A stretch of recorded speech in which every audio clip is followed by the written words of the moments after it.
प्रधानमंत्री किसान सन्मान योजना या निधीच्या योजनेपासून वंचित राहिलेल्या राज्यातील आणि माझ्या पंढरपूर मंगळवेढा मतदारसंघातील हजारो पात्र शेतकऱ्यांना न्याय देणारा हा प्रश्न आहे. अध्यक्ष महोदय, केंद्र सरकारच्या पीएम किसान सन्मान योजनेच्या या लाभार्थ्यांची यादी राज्य सरकारच्या नमो शेतकरी महासन्मान निधी योजनेसाठी सुद्धा वापरली जाते. यामुळे पीएम किसान योजनेतील तांत्रिक त्रुटी म्हणजे नमो सन्मान योजनेतील सुद्धा त्रुटी ठरत आहेत का? एका तांत्रिक चुकीमुळे शेतकरी केंद्र आणि राज्य अशा दोन्ही सरकारच्या मतीपासून एकाच वेळी वंचित राहत आहेत. योजनेसाठी 1 फेब्रुवारी 2019 ही कट ऑफ तारीख निश्चित करण्यात आलेली आहे. या तारखेला 5 वर्षाहून अधिक काळ उलटून गेलेला आहे. तरी या अटीमध्ये बदल न केल्यामुळे 2019 नंतर 7/12 वर नाव चढलेले नवे शेतकरी आजही या लाभापासून वंचित आहेत.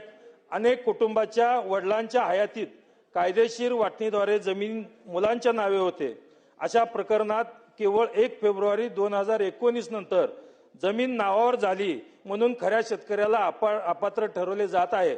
खरेदी खत किंवा बक्षीस पत्राद्वारे जमीन मिळालेल्या शेतकऱ्यांना लाभ न मिळणे हा त्यांच्यावर होणारा अन्याय आहे. एकीकडे शासन कारवाई सुरू असल्याचे सांगते तर दुसरीकडे नुसत्या एकट्या मंगळवेढा तालुक्यामध्ये अध्यक्ष महोदय डिसेंबर 2024 मध्ये पाठवलेले 1989 प्रस्तावापैकी ऑक्टोबर 2025 मध्ये काही मंजूर केलेले आहेत. त्यापैकी 402 प्रस्ताव अद्याप प्रलंबित आहेत. ते डिसेंबर 2025 पासून पोर्टल बंद असल्याचे सांगण्यात येत आहे. 2-2.5 वर्षापासून अर्ज करूनही शेतकऱ्याला जर मदत मिळत नसेल तर त्यांनी कोणाकडे पाहायचं? अध्यक्ष महोदय, सध्या स्वतः नोंदणी केलेल्या अर्जाच्या छाननीचे आणि मंजुरीचे अधिकार राज्य स्तरावर आहेत. त्यामुळे स्थानिक पातळीवर कामाचा निपटारा होत नाही. वारस हक्काने जमीन मिळालेल्या वारसांना सद्यस्थितीत ऑनलाईन अर्ज करण्यातही अनेक अडचणी येत आहेत. कोणत्या शेतकऱ्याचे पैसे जमा झाले आणि कोणाचे अडकले याची यादी तालुका स्तरावर उपलब्ध नसते. यामुळे शेतकऱ्यांना सरकारी कार्यालयाचे उंबरठे झिजवत आहेत. तर अध्यक्ष महोदय, मी या निमित्तानं शेतकऱ्यांच्या या विषयावरून मोठा असंतोष आहे. या पार्श्वभूमीला सरकारला मला काही प्रश्न विचारायचे आहेत.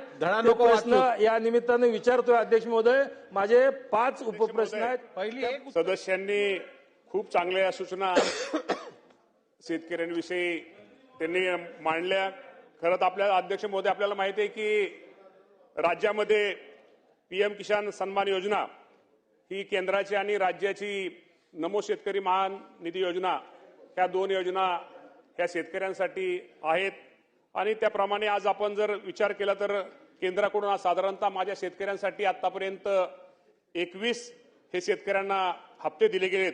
त्याची एकूण सगळी जर रक्कम जर विचार केला तर साधारणतः 39,309 कोटी एवढी रक्कम ही केंद्र सरकारने माझ्या महाराष्ट्रातील शेतकऱ्यांसाठी त्यांनी ती दिलेली आहे.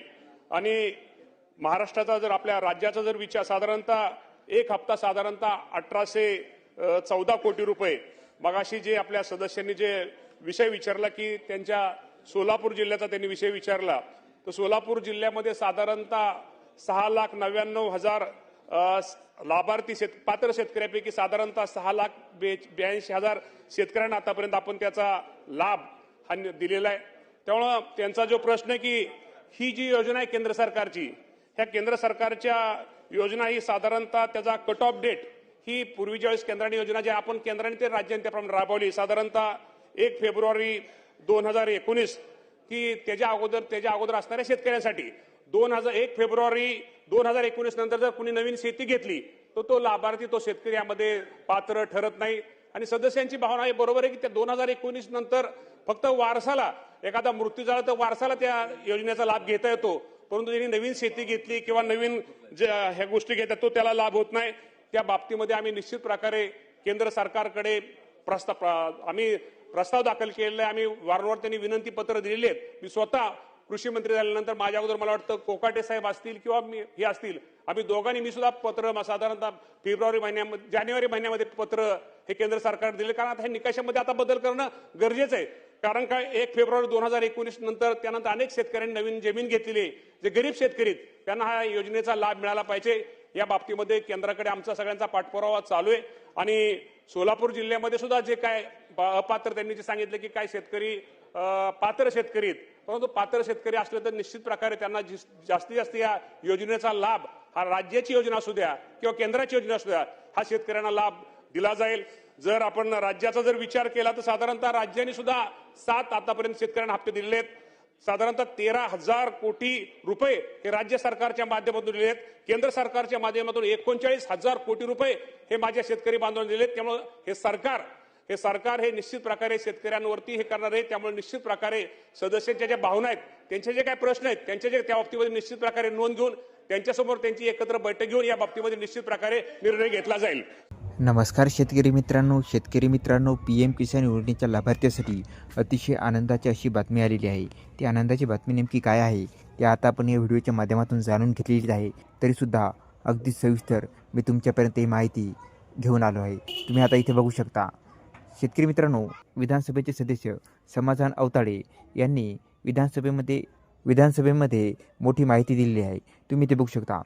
PM किसान व नमो शेतकरी योजनेतील पात्र लाभार्थ्यांना न्याय मिळावा. शेतकरी मित्रांनो, तुम्ही इथे बघू शकता.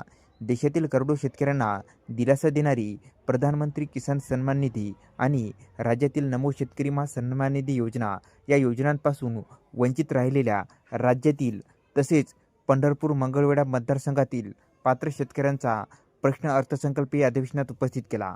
PM किसान सन्मान निधी योजनेची यादी राज्य शासनाच्या नमो शेतकरी सन्मान निधी योजनेसाठीही वापरली जाते. त्यामुळे केंद्राच्या यादीतील त्रुटीमुळे अनेक पात्र शेतकरी राज्य शासनाच्या योजनेपासूनही वंचित राहत आहेत. एकाच वेळी दोन्ही योजनेचा लाभ न मिळालेल्या पात्र शेतकऱ्यांना त्यांच्या हक्काचा निधी मिळावा ही भूमिका त्यांनी सभागृहात मांडलेली आहे. खरं तर केंद्र सरकारकडून 1 फेब्रुवारी 2019 ही नोंदणीची अंतिम तारीख निश्चित करण्यात आलेली होती.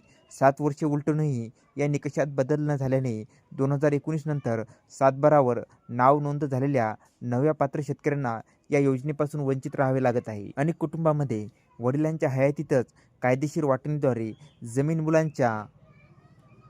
मुलांच्या नावावर होते. मात्र या तारखेच्या अटीमुळे असे नवे शेतकरी हे अपात्र ठरतात. तसेच वारसा हक्काने जमीन मिळालेल्या लाभार्थ्यांनाही अर्ज प्रक्रियेत अनेक अडचणींना सामोरे जावे लागते. शेतकरी मित्रांनो, ही अतिशय महत्त्वाची अशी माहिती आहे. म्हणजेच आता ज्या शेतकऱ्यांच्या नावावर 2019 नंतर सुद्धा जमीन झालेली आहे त्यांच्यासाठी आता ही अतिशय आनंदाची अशी बातमी आहे.